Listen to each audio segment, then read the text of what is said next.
Hello मैत्रिणींनो, चला आज आम्ही बनवणार आहोत शेजवान चटणी। इथे मी घेतले अर्धा किलो काश्मीरी मिरची, 2-3 लवंगी मिरची घेतले, आलं, लसूण आणि आपले कोथिंबीरचे देठ घेतले। आता आम्ही मिरचीचं देठ मोडून घेतो। असे देठ मोडायची आणि थोड्या बिया असतील त्या काढून घ्यायच्या।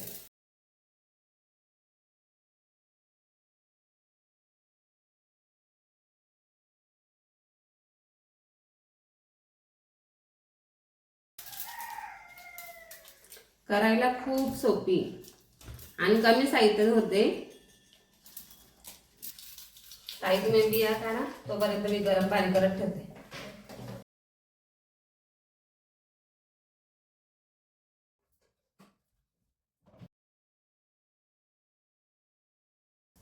बघा एकीकडे गरम पाणी करत ठेवले। चला आपण गरम पाण्यात मिरची टाकून घेऊ, तोपर्यंत तुम्ही लसूण सोलून ठेवा। बघा इथे आपलं पाणी छान गरम झालंय। आता मी गॅस बंद करते आणि त्याच्यामध्ये मिरच्या टाकून घेते।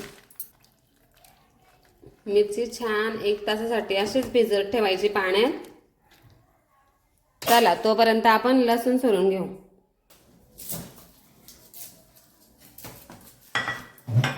बघा इकडे ताई लसूण सोलतात, तोपर्यंत मी इकडे बारीक कापून घेते।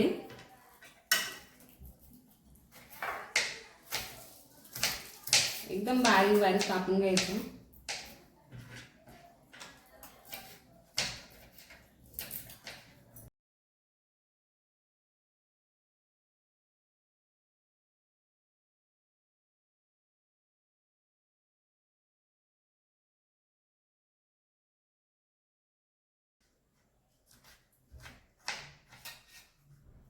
शेजवान चटणीमध्ये कांदा पण टाकतात, पण मी मागच्या वेळेस केलेली ना लसूण ना अद्रक टाकून खूप छान झालेली, सर्वांना आवडलेली चटणी।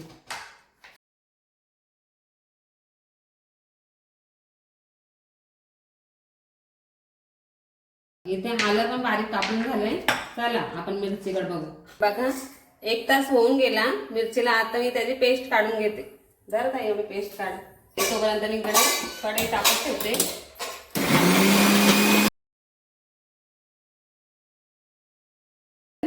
आला, लसूण आणि आपले देठ कापून ठेवलेत ना ते टाकून घ्यायचं।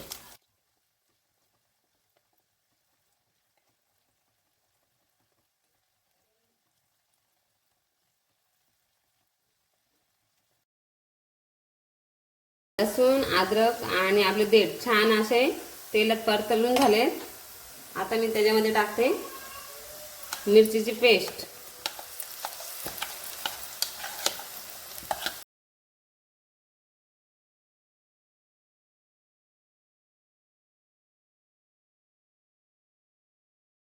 पाणी टाकून छान अशी तिला शिजून द्यायची।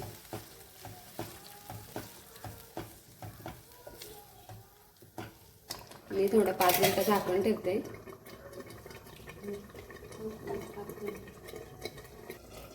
बघा 5 मिनिटं झाली। थोडंसं हलवायचं परत आणि त्याच्यामध्ये केचप आपला 2 चमचे, सोया सॉस, विनेगर आणि रेड चिल्ली सॉस सर्व मी 2-2च चमचे घेतले। 1 चमचा साखर आणि चवीनुसार मीठ टाकायचं।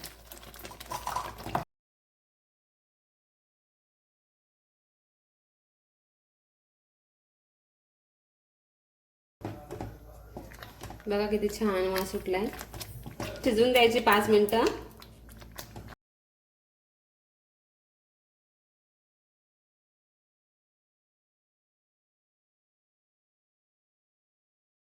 बघा आपली शेजवान चटणी आता रेडी झाली। आता मी गॅस बंद करते।